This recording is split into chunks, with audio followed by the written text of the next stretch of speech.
There are 658 days until the 2024 presidential election. Seems like a long time, but it's going to sneak up on us. And I am so thrilled to welcome to today's edition of the Mary Trump Show Nerd Avengers, our special guest, Karen Hunter, journalist, publisher, author, and host of the most excellent Karen Hunter Show on Sirius XM Urban View. And so, Karen, it is wonderful to have you join us. An honor and a pleasure. Thank you for inviting me. Oh, you kidding? I think this is going to be a blast. And of course, Norm, fellow Nerd Avenger, so happy to have you here. I know you've been busy, perhaps. A little too busy, but never too busy for Mary Trump. Oh, right back at you. So, as usual, nothing much is going on. So I think the main thing I wanted to focus on today, what is the documents, kerfuffle, debacle, whatever. And not so much the difference between the two cases, although that's important and we need to tease those out, but sort of issues surrounding that. For example, David Rothkopf wrote a great piece about the foundational problem, which is too many documents are classified improperly or not declassified when they should be. So we've got trillions of pieces of paper floating around, and the consequences of mishandling them, even accidentally, are so severe that it like stresses people out and it freaks them out and all this other stuff, and creates situations in which they get forgotten and locked in the wrong location or accidentally put in a different folder and take it home. So that's part of it. And then Joyce Vance also had a piece in which she pointed out that one of the issues here is that that there's procedure that needs to be followed, and only one person we're talking about actually followed it. So, Karen, it feels like deja vu all over again. This happens all the time. Republicans do something egregious, illegal, unconstitutional. Democrats do some very pale version of that, which really, people say it's like comparing apples to oranges. I think it's like comparing apples to tarantulas, right? They're not even in the same realm of seriousness. And yet we're told that means that what the Republicans did is also not so bad. Can you help me understand how this keeps happening? No, I cannot. I'm incapable of explaining insanity. So I tend to not focus on it. That's my defense, is to not focus on it. I have not spent maybe 5 minutes. I have not spent 5 minutes on my radio show talking about these documents the way I didn't talk about Hillary's emails, because I thought that, I feel like we give oxygen to things that don't deserve it. And by our reaction to it and even bringing it into the conversation, we have made an equivalency. And unfortunately, go. No, I feel unfortunately we live in this space where whoever has the microphone and is able to tell the lie over and over and over and over and over again puts you on defense. So now you're defending the lie instead of just saying, that's a lie, I'm gonna move on. I'm gonna talk about the bad water in Baltimore, and I'm gonna talk about the, maybe reparations that's happening in San Francisco. I'm gonna talk about the things that will impact people's lives every day, because these documents are not going to feed people and make people housed who are unhoused. That is absolutely true. The only caveat I would add is that I'm actually not talking about Joe Biden's documents. I'm talking about the fact that the Biden documents that were found, procedure was followed. He said something. Yeah, he brought it to the forefront. Yeah, shouldn't be an issue. The fact that a special prosecutor was appointed is also a problem. I'm more concerned about the fact that it's changing the subject away from accountability for the criminals. And I think that's part of a larger issue in this country, which I think you and I spoke about recently on your incredible show, which is that when people like Donald Trump and his enablers don't get held accountable because the attorney general doesn't have the guts, or because a Democrat does some completely legal version of the same illegal thing they did. We end up in a situation where people like him and his enablers and his followers and people in his administration who should be in, should not be anywhere near the levers of power, continue not only to be near the levers of power, but continue to accrue power. And I think that's what makes for such a dangerous situation. It's not Joe Biden had some documents. It's because I agree with you. The fact that that's getting so much attention is making my head explode. It turns us away from what is really important. And it does, as you say, take oxygen away from these incredibly important issues, like what is happening in Jackson, Mississippi, and what is happening with voting rights and all of that. But by leaving people like Donald Trump at the head of the Republican Party, we are just heading towards a situation where not only will those things continue to get kicked down the road, they're going to get worse. Are they? So I have a question. Sure. How much of this lack of attention paid on holding people accountable who stormed the Capitol, defiled, various people's offices, threatened the vice president, threatened to kill the vice president, actually killed a police officer and several others? How much of that is the American people's appetite to shrug and move on? Yeah, but that's, I think that's sort of the foundational problem, right? That we, whether it's through lack of education, an egregious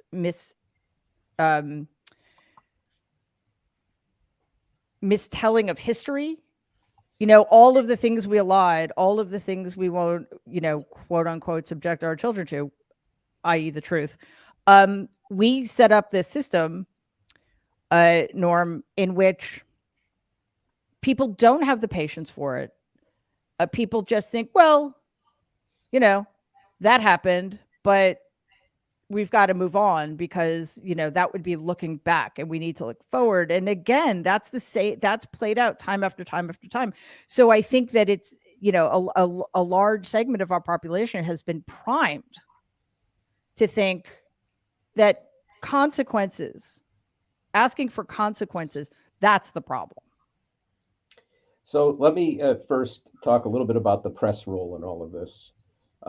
And referring to the documents, CNN, when this story first emerged, and at the beginning looked entirely like a nothing burger, basically spent about 20 times as much coverage going wall to wall on it that first day as anybody else. And without caveats, basically, at that point. And that signals something to people. It signals that this is a big story. Now, the push, the sort of roll back a little bit later, well, these aren't comparable. It's already too late. Right. Yeah. So there's a real press role in this, but it gets to your larger point, Mary. E.J. Dion, Tom Mann, and I wrote in 2017 that Trump fends off one scandal with another scandal and another scandal and another scandal. And the fact is, the public pays attention to scandals, real or imagined, when they're emphasized over and over again, when it finally penetrates and it's, oh, this must be a big deal. And if you have a scandal that emerges and it's one day story because the next day there's another one, it deadens people's appetites. And that, I think, is also one of the reasons why almost every cabinet member of Trump grifted or did outrageous and illegal things, and it just passed right over. One of them, one of the most corrupt ever, Ryan Zinke, is now in Congress. And Ronnie Jackson. Right. And another one is governor of Arkansas. Right. Who is a disgrace. But it happens over and over again. And I think there's also this desire to show that you're being even-handed. So you take, let's go back. The scandal of Barack Obama wearing a tan suit that got a huge amount of attention. because if you have no scandals, you make them up so that you can show that you cover each side equally. And that's a problem here as well. Now, I will say, we don't know exactly what will emerge from all this. I have zero doubt that Biden had no idea what documents were involved in any of this. It may create a real problem for some of his vice presidential staffers. We know from reporting that was done, and we also know from the history of every presidency, that the transition period when you're about to leave is absolutely chaotic. And one of the main reasons is you've got a White House chock full of things, documents and other things, and you're still in office until noon on January 20th. So you don't want to pack everything up where you might need access to something, and then you rush to throw things into boxes and throw them somewhere. That's probably what happened here. We also know that, getting back to what David said, some of the stuff that's classified, we know is nonsensical, doesn't have to be classified. Some of it involves what might be a mild embarrassment to somebody. We know that among these documents that are classified were memos sent to Vice President Joe Biden before he had a phone call with a foreign leader. We also know that at least one of them was a memo he himself sent to the president, but it doesn't appear to be anything that's, like top secret. So that's certainly a part of the problem here. We also know that the National Archives got in touch with Donald Trump's people because they knew that there were highly sensitive documents that were supposed to be there that were not.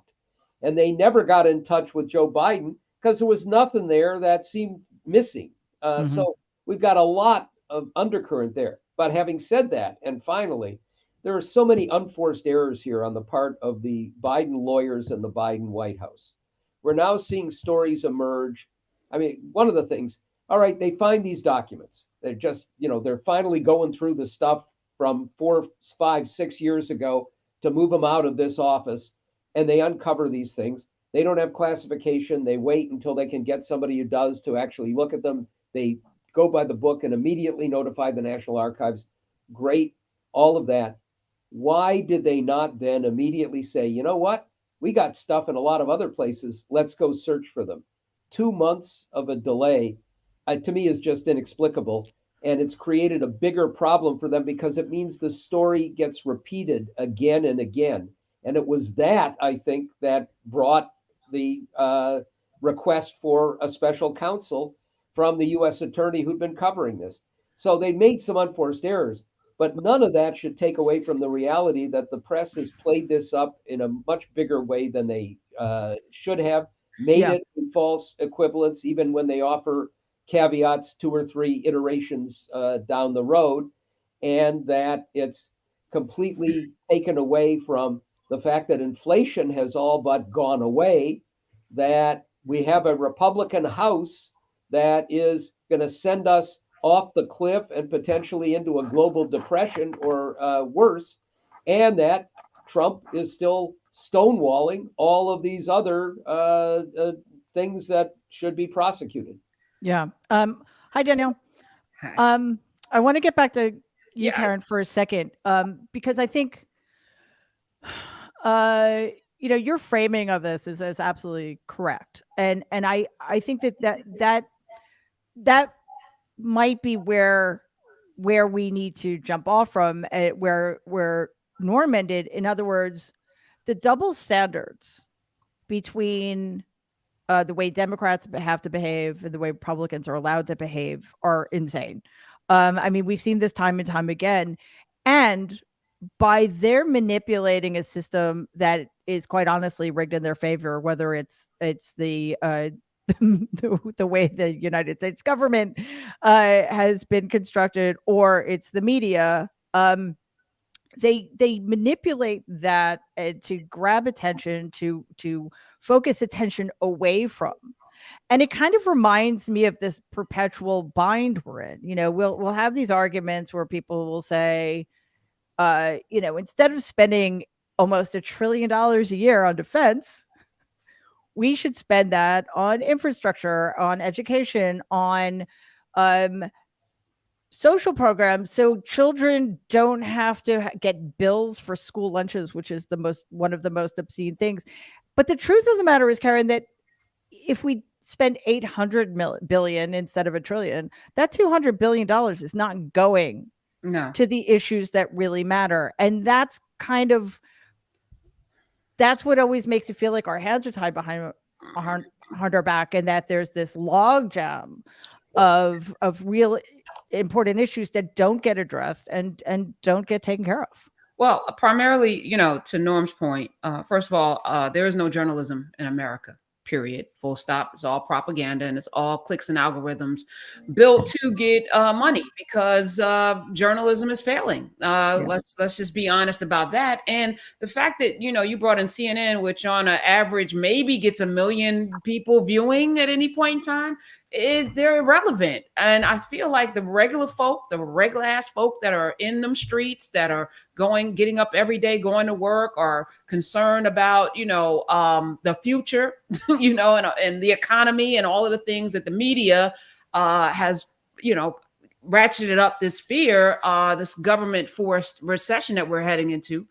I feel like so many of us are out of touch. We're not listening. We're not listening. And people don't care. They don't care about Trump's documents. They don't really care about Biden's documents. They care about what it looks like and how they feel, period.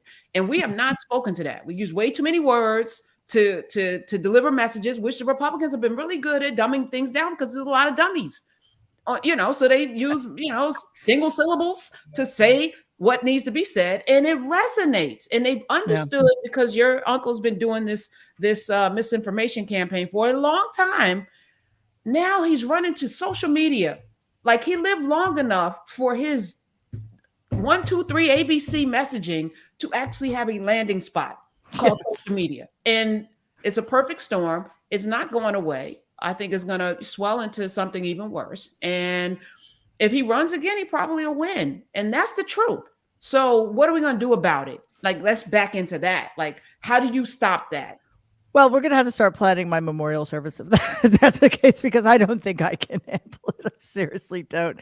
Danielle, and it's not that I disagree with what Karen just said. It's just psychologically and emotionally unfathomable that we continue to go down these roads, and yet we do. I mean, we see how it works in Florida, and we see how it works in Ohio, and again, I don't know that I totally agree that things like CNN are relevant, because there is this idea that if the political class is focused on something, right, then that does reverberate. I'm not saying that it does anybody any good, but I'm saying that it keeps attention focused in a particular way of the people who actually have power to do things. So instead of really thinking about issues that matter to people, they're focused on. And also, I think that Donald's documents do matter, but that's more because of history, but also if they did, and if they were used as the evidence of the alleged crimes he's committed, he wouldn't be able to run. Danielle, am I being too, I don't know, unrealistic? I'm going to apologize for my neighbors who convene with their dogs downstairs. You just may have heard me click off mute, and then there's barking. Yeah, only our pets are allowed to the show. Right. So first, hi everybody, and a lot of what Karen says resonates with me, which is that journalism is dead, right? Meaning the art of journalism being the fourth estate and the check and the balance, and the arbiter of information to the people, is not where we are anymore, and hasn't been for a very long time. And I think that the 2016 election, accelerated disinformation with the help of Putin and friends, to have America not trust any of these formerly trusted entities. When we look, right, when you look at the viewership, to Karen's point, of a CNN and an MSNBC, their most highly rated shows, and you match that up against Tucker Carlson and who is listening to Steve Bannon's show and who's listening to Alex Jones's show, they don't hold a fucking candle, right? And so what we have to understand is what regular people go to as their source of information is no longer the same. I get more views on TikTok videos than some shows on these cable news networks get. That's terrifying. But it also means, where are we having the conversations that need to be had, right? Because if we're just looking at these cable news and the ABCs and the CBSs to be what they once were, we're going to continue to fail the people. And I mean, we as in those people that are interested in the truth and interested in disseminating the truth need to go where the people are and present our information in formats that the people want to receive their information in now. That's number one. And that is a place that I think that Democrats as a whole really suffer. Right. And in comparison to our Republican counterparts, because I believe that Republicans don't care, right? So we know that they don't let the truth get in the way of a good lie. So they're not, handcuffed in that way. However, for us, we love history and we love to be verbose. And we believe that people care as much about the bullshit that we talk about on a regular basis as we do. And so, again, we kind of have to come down to the place of recognizing what is the there and what actually does matter. And what do people really care about? Because look, what I believe that people care about in terms of the document scandal is if we present it in a way of a double standard, not the double standard between Joe Biden and Donald Trump, but the double standard between the average American and those that are rich, cis, hetero, and powerful and well-connected. Because we are at a time, I believe, in our society, both in this country and globally, where people are asking questions about capitalism. They are really wondering why I'm spending more than half my life grinding away and working for barely being able to make it. And the Donald Trumps of the world are able to skate through on my back. And if it is presented in that way, not about documents, but just like if you had one document, as a Danielle Moody and the FBI came in and had asked for that document, where you think I'd be broadcasting from? Somebody's correctional system, right? So like that is what we need to be identifying. It's not that you should care how I care and what I care about, but what you should care about is that if this were you, right? No one would even be having this conversation because you'd be under somebody's jail cell. And is that fair? Because that's what your tax dollars are going to fund. They're going to fund your own restriction. They're going to fund your own oppression. And let us be having those conversations, right? And pushing it out with these different various media platforms so that the people can reach it. Yeah, and Danielle, there are many good questions there. One is, can you please teach me how to TikTok? Because I don't know what do I know. I'm Gen X. You're gonna have to dance. Well, then that's not happening. So Norm, I think so much of what Danielle said is also resonates because I think part of what we're dealing with here is not just the crumbling of our institutions, but the fact that some of them seem to be committing suicide or something, because journalism, yes, there are journalists, but journalism as the fourth estate just basically jumped off a cliff when it decided that having the free leader of the free world basically put journalists in harm's way to claim that news is fake and not to be trusted. Instead of fighting back, they rolled over, leading to, not just that, but that's one of the reasons we find ourselves in this very precarious position where what is upholding truth and what is the mechanism for making sure that the American people have the facts in front of them. There's that. And then again, we talk about the double standards of allowing literal seditionists to continue to serve in this government, which I'm sorry, that's unsustainable.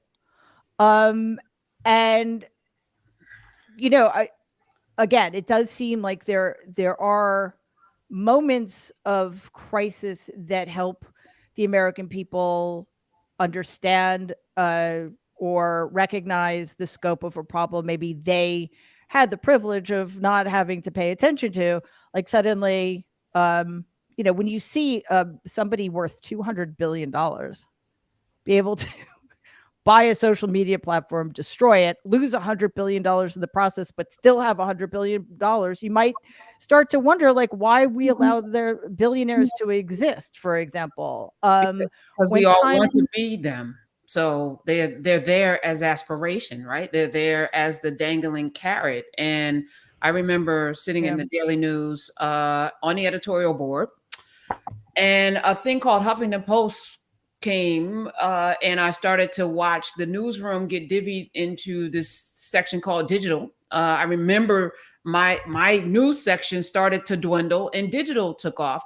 And Arianna Huffington, I don't recall her being a stellar journalist, but I do recall her giving people bylines that weren't journalists and not paying them. And I said, oh, this is a problem. Because now anybody with a name can go and say anything and have a platform, because it's all about the clicks and the algorithms and the advertising. And then she went and sold that for a lot of money. But this is not about Trump. Trump is a symptom of a 20-year, maybe 25-year drumbeat into the space that we're in right now. And he is the baby. He's the product of us, we the people, destroying the one thing that would keep us from whole, real journalism. And we allowed that.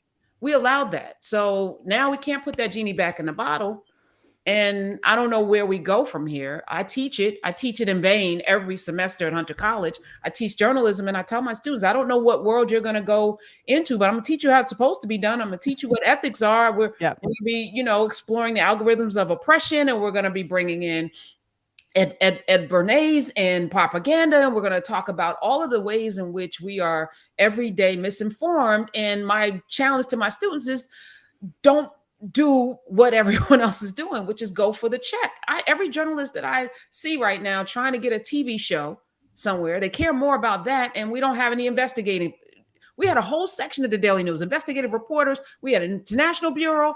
That all went away because you can make more money on this clickbait headlines, easy, quick stories, whether they're true or not. No one cared. And we didn't care enough to say this is a problem. So it is tenable. You say it's untenable, it's tenable. We're living it. I mean, it's untenable if we want to continue to have the hope of, if we want to keep the hope of becoming a democracy alive, it's untenable. But it's totally tenable. I mean, you're right. It's Norm. This is the reality right now. And what is sort of unnerving about it is that, as Karen said, this has been going on for at least a quarter of a century. I would go back even further, but there are things that can be done to change the tide, but they require serious investment in, for example, local newspapers and local news stations that aren't owned by monopolies like Sinclair. For example, it requires teaching things like media literacy and critical thinking and civics to children starting in kindergarten, and making it an integral part of the curriculum throughout their 12 years of secondary school. It requires also, I mean, I think we missed the boat on this, but like the fact that the founders didn't see fit to come up with a bill of responsibilities is really coming back to bite us. So what are the short-term potential? Let me look at, there are, I think, three components here. One is the one that you and Karen were just talking about, which is the distortions of social media and new media that includes misinformation, disinformation, and lots of economic incentives to do so. And the fact that multi-billionaires can now buy into a media ecosystem and dominate significant parts of it. That's one part of a problem. A second part, also something that Karen was talking about, is in some ways the blurring between news and opinion that I think we see on cable news all the time now. And it is, you bring on these panels, and you have panels that include journalists, and they're always called Democratic or Republican strategists, which means absolutely nothing. But I actually take this back to, of all people, David Broder. David Broder was the premier political journalist of his time at the Washington Post. And then the Post enabled him to do an opinion column.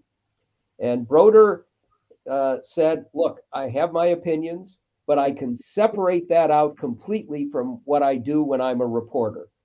But it began to blur those lines. And then we got the McLaughlin Group and other shows. And as Karen was saying, all of a sudden, if you're poorly paid as a journalist, but if you go on television, you're going to get speaking engagements.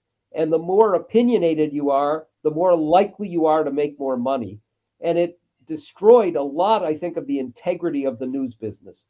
But then comes the third part, which to me is the most insidious and invidious, and that is the mainstream press. Donald Trump, for 4 years, and his successors now continue to call them the enemy of the people, which we can reiterate, a phrase that Stalin originated as a way of justifying the murder of large numbers of people. Khrushchev, when he became the Russian leader, banned its use because it was too dangerous.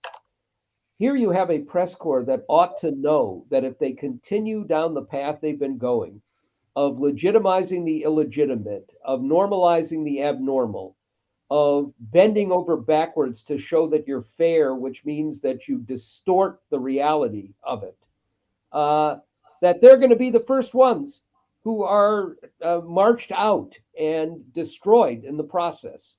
And we're going to see this happen more and more. Ron DeSantis, who's gone after Disney now and is trying to undercut them, believe me, he will start to go after journalists who attack him, and he'll try and use the tax code and other ways of doing it. If Donald comes back, that's precisely what he'll do for those he doesn't like, and he'll intimidate them.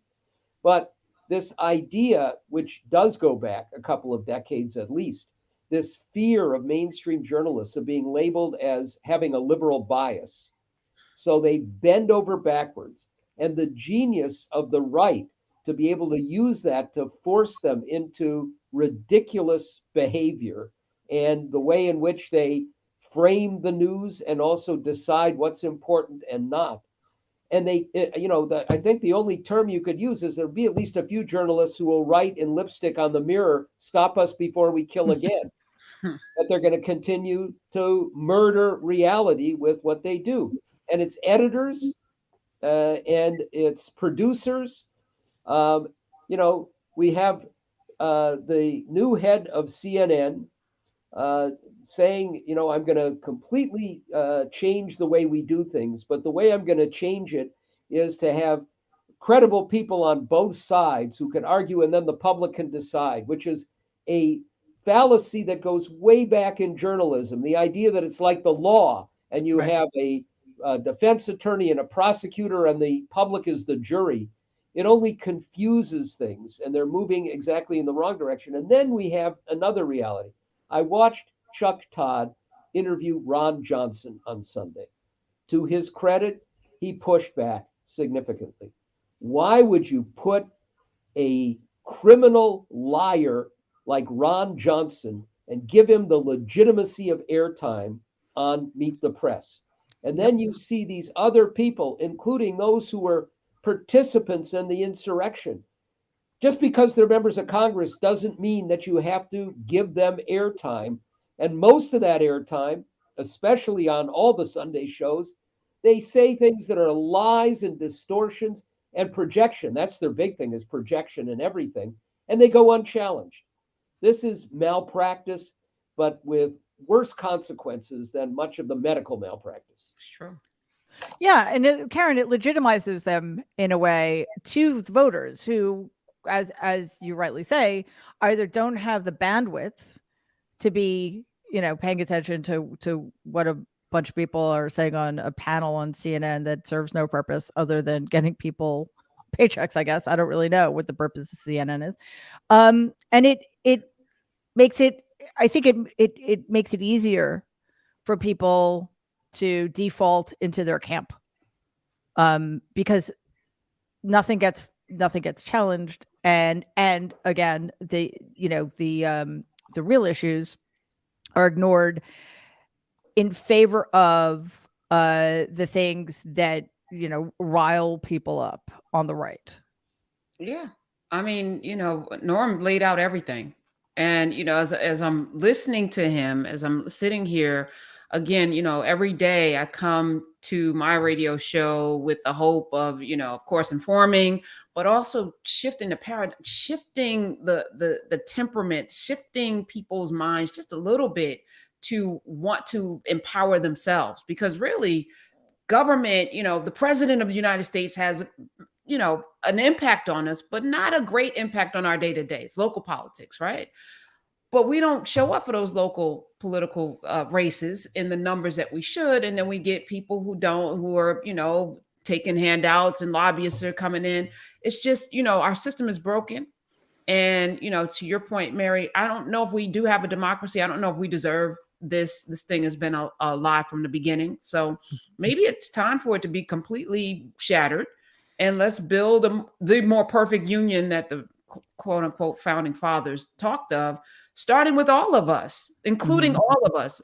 Not 3/5 compromise, not the electoral college. Let's blow that up because it's rooted in slavery. Let's have a conversation about slavery and the impact that it had on this economy. And let's talk about it like intelligent adults, and not to besmirching, well, my people didn't own people. That's not the point. The system was rooted in it.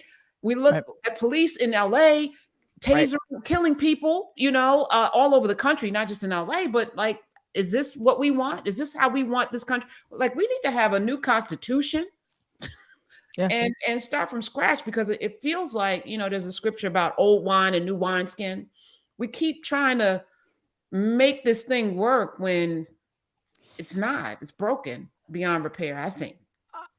I'm all for starting over. And Danielle, Karen just referenced Keenan Anderson, who was murdered by police officers for having committed the crime of his car breaking down and asking police officers for help while Black. And I think that's part of the systemic, the continuing, unchanging systemic horrors that have never been addressed, because it's going to hurt a bunch of white children's feelings if they learn the realities of chattel slavery and what we did to the Native population. And I think because the approach is always, well, then that means I need to take responsibility for something I didn't do. We end up in the situation where CRT, critical race theory, which most people don't even know what it is, gets baselessly attacked and used as a wedge. And Danielle, as you said in the private chat, the same thing will happen if we try to teach media literacy to children, because we're challenged. The people we need to challenge are the people who have the power. So I think a new constitution would be great. But the problem with the old one is that it created a system that's so rigged in favor of the people like the Republicans, the current in its current incarnation, that they have such an advantage in terms of staying in power. And it looks now like they might not just blow up the country, but the entire world economy, while holding hostage programs, the few programs we have in this country that actually make people's lives better. So a couple of things. I believe that we are at the burning down portion of America. And I have said this for like several years. It was one of the impetuses for starting Woke AF, is that, the election of your uncle, I said on national television, was white supremacy's last stand. I did not say how long that stand was going to take, but I said that it was the last one. Because you have to understand that no one is going to give up their power. They never do. You need to take it from them. And that is never something that has happened, not in this country or globally, that has ever been without acts of violence. And that's where we are.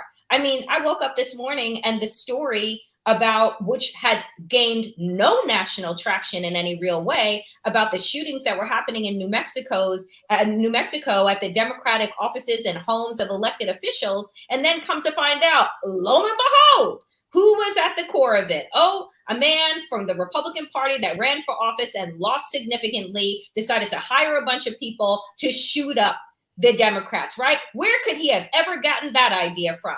Maybe because he attended the January 6th Stop the Steal rally. Maybe because he believes in everything that Donald Trump has said over the last several years since he came down that godforsaken escalator. The reality here is that, we can't pretend that words alone are going to stop the moment that we are in.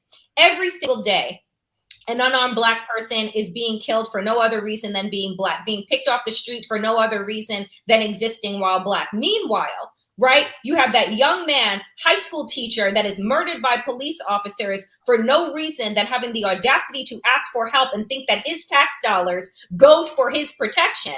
And then you have insurrectionists that were able to try and attempt to overthrow our government violently go home, right?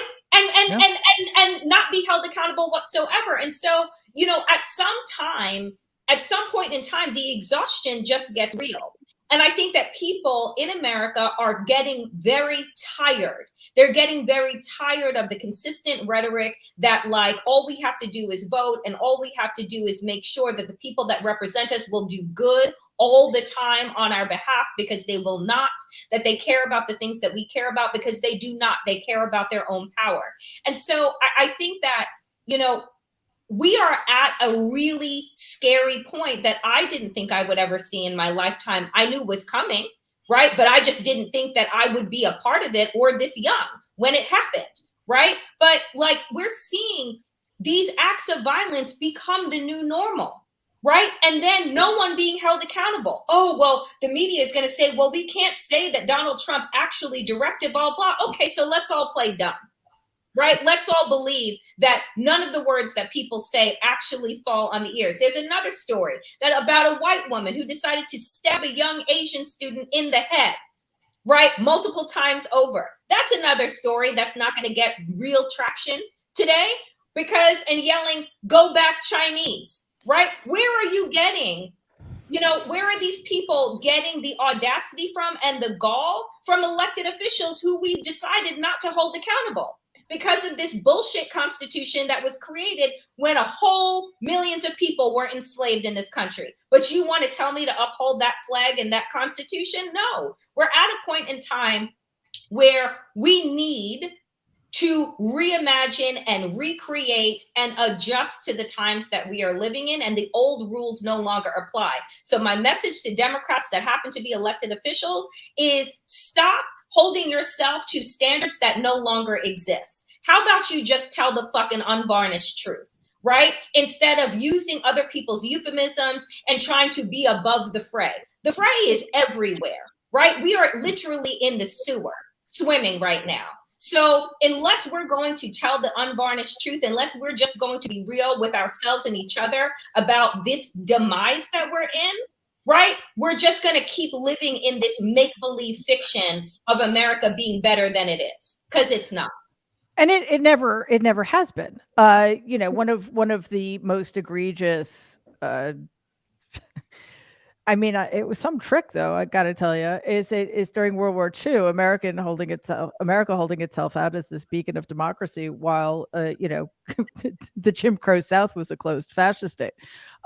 So it never has lived up to its potential, which may or may not be real. And Norm, there is no.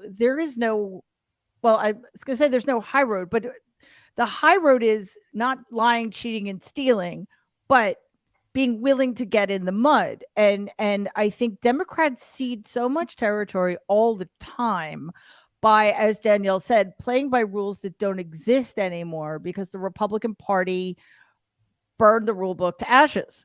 And, we see it everywhere, whether it's the new governor of New York, for reasons that are beyond my comprehension, putting him, nominating a judge no Democrat wants, and people like, local officials not pursuing prosecutions that they would for anybody else if they relate to, some powerful white guy, or attorneys general only appointing Republican special counsels, or presidents only appointing Democratic presidents, only appointing Republicans to be heads of the FBI. I mean, we can't keep ceding ground, because then we have no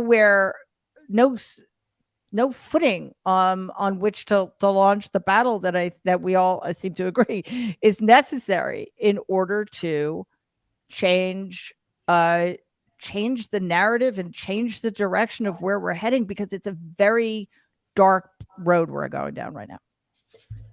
It's interesting that the special counsel appointed by Merrick Garland in this documents case is a hardcore movement conservative, really hardcore movement conservative.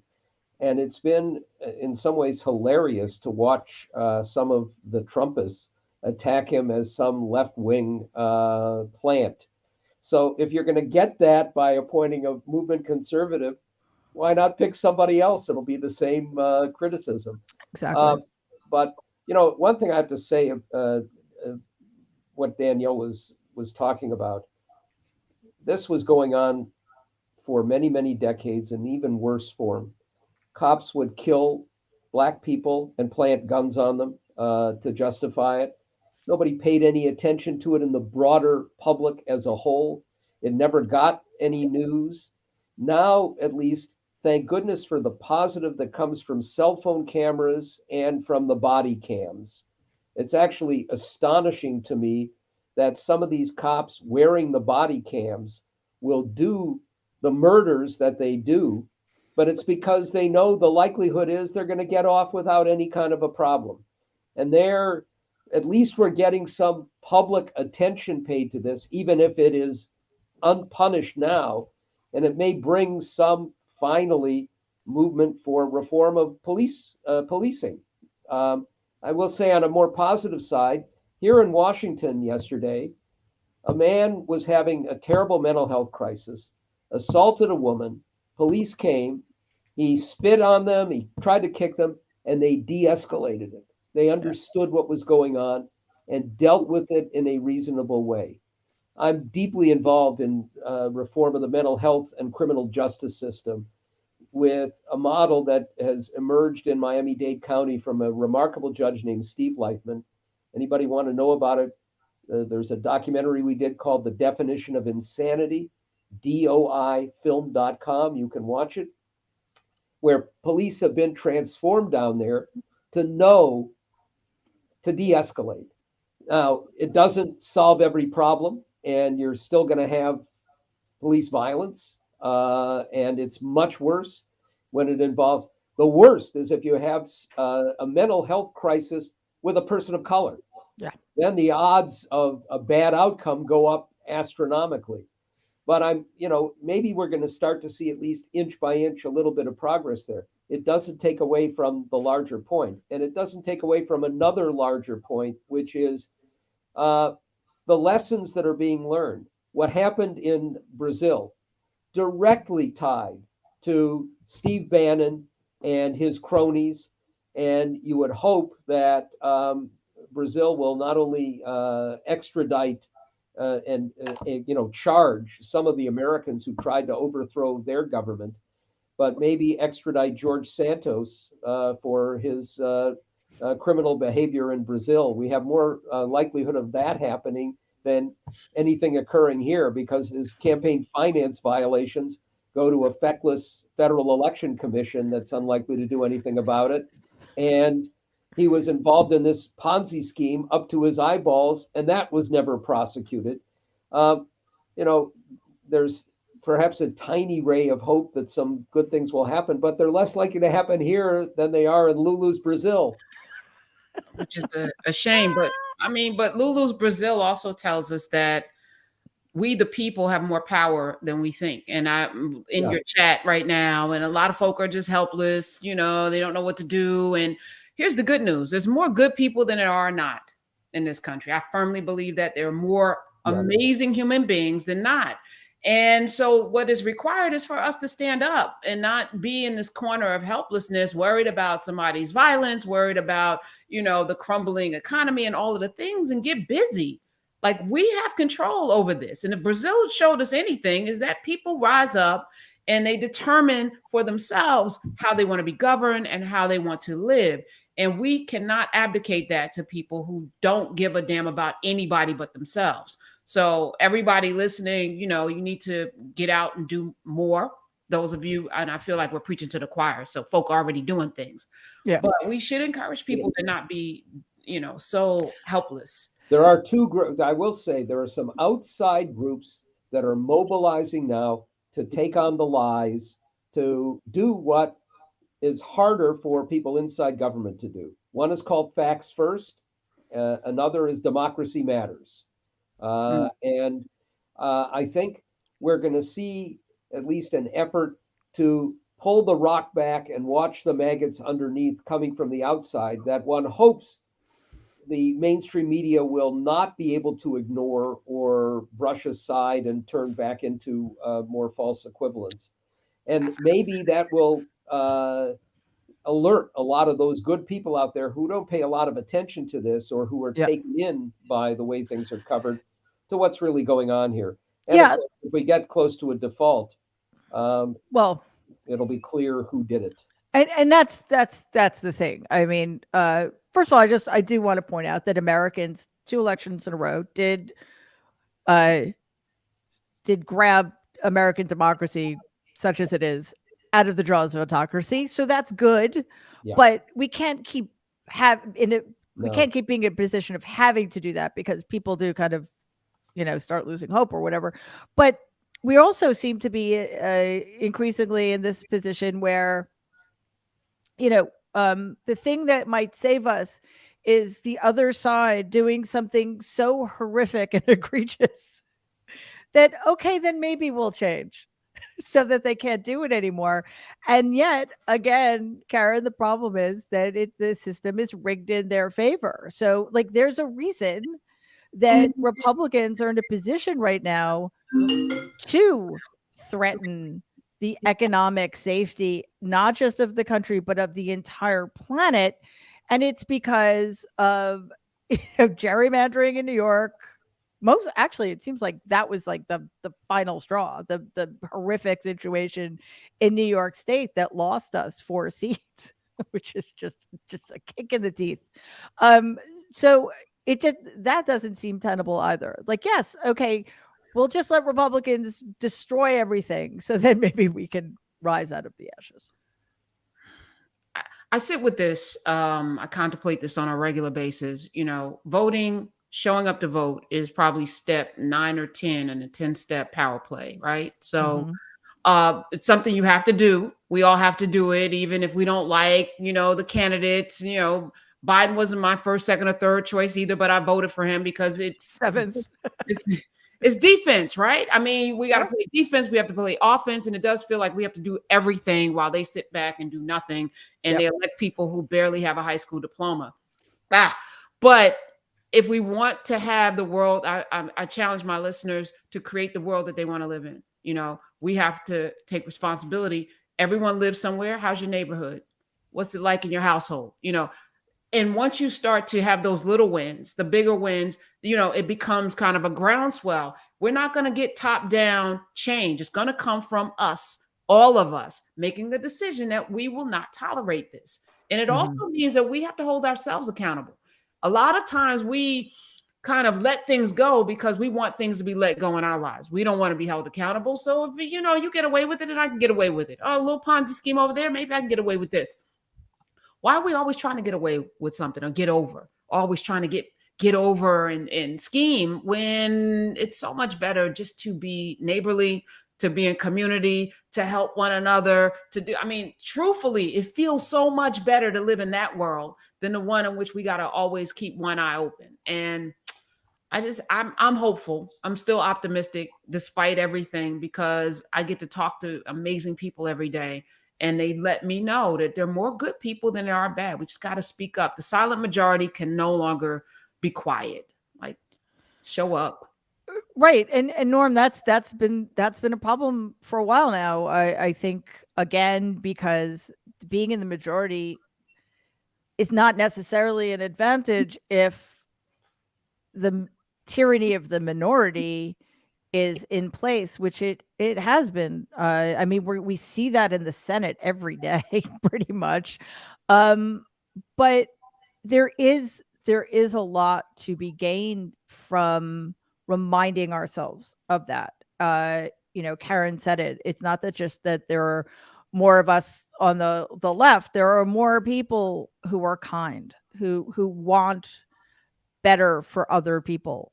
And we need to focus on that too, because otherwise it does feel like screaming into the void. Absolutely. But I'll tell you one thing that really makes me nervous. And this, shooting set of incidents out west is a part of it.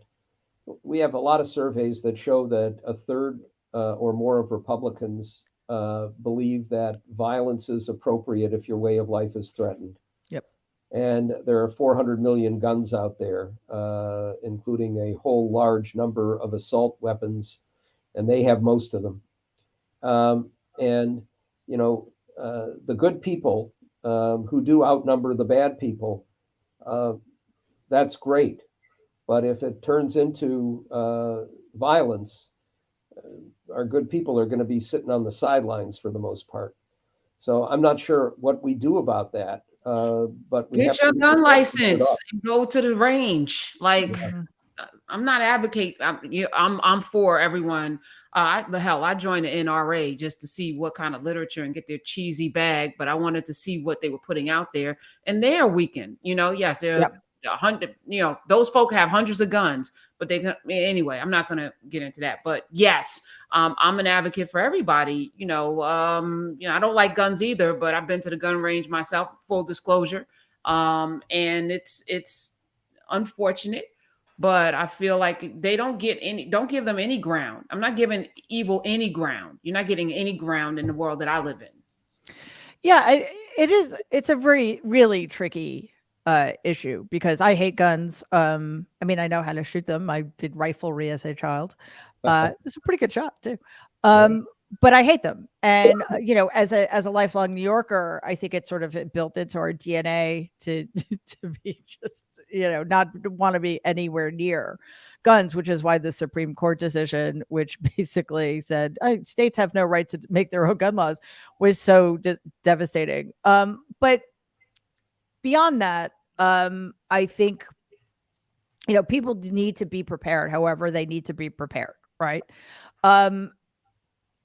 The other mission, though, and this one is much trickier, especially since you and I, Karen, probably don't have a lot of people listening to us who, and Norm, you and Kavita probably either, who are on the other side of things. So I don't know if we could reach them necessarily, but it is in helping other people who would be resistant to this understand what that means to take up arms to defend your way of life. And I would say to those people, like, what way of life is being threatened, first of all, and secondly, the people you continue to empower are the people who are trying to take away your way of life, or your life period, because I mean, climate change and all that stuff. So I mean, that's completely, we're sort of going off on this a tangent that would require an entire other show.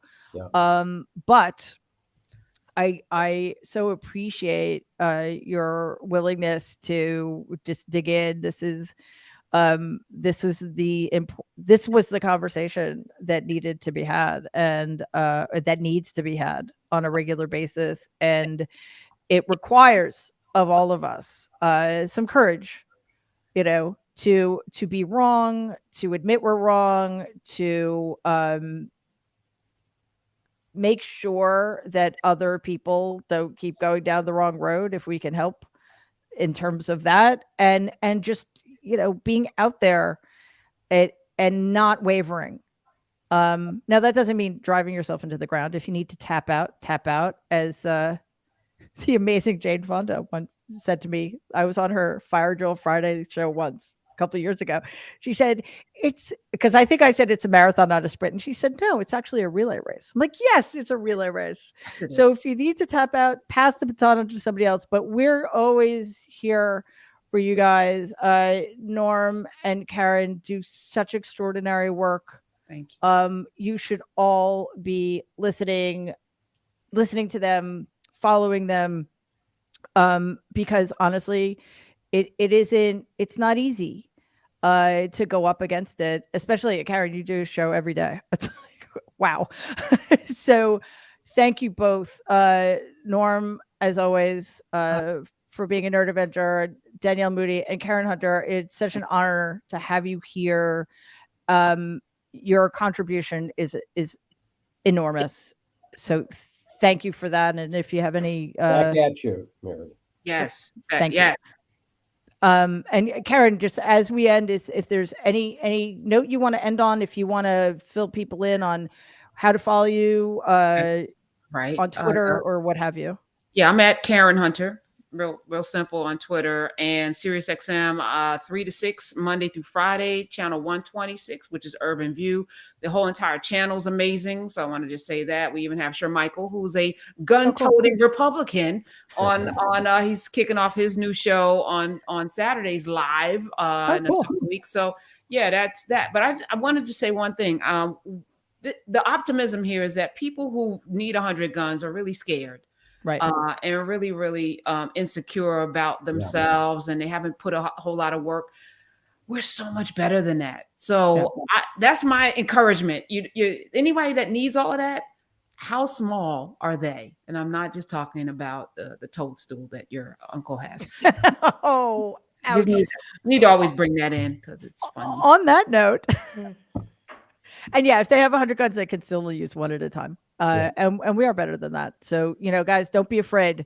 Our anger is righteous. Yes. So let's put it to the best possible use. Again, Norm, Karen, thank you so much for being here. This is a great show. I so appreciate both of you. Thank you. Take care. Mary, nice to meet you, Norm. Good to meet you too, Karen.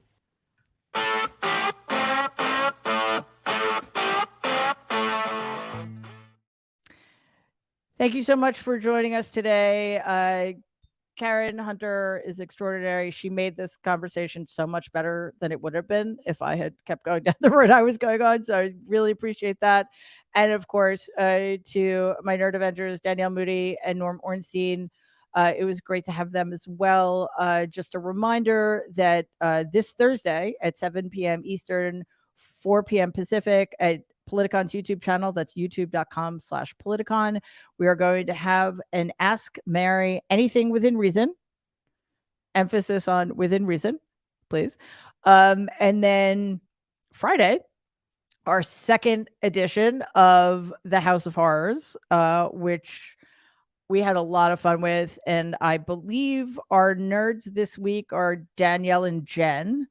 Hopefully we'll find something to talk about that's happening in the House of Representatives, but who knows?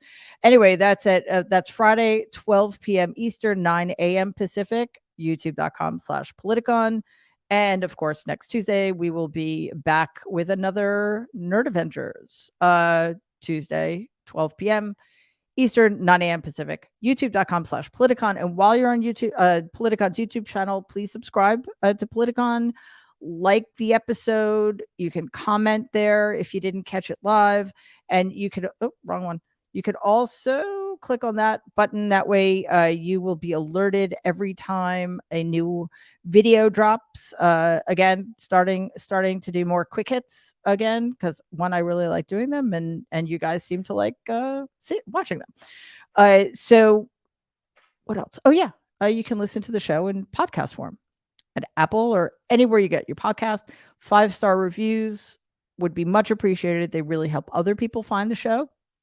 And I think that does it. I'm going to go watch the Australian Open, as I've been doing obsessively, despite the egregious time difference. And we will see you Thursday night, 7 o'clock Eastern, 4 p.m. Pacific, for an Ask Mary Anything Within Reason. In the meantime, please stay safe and be kind.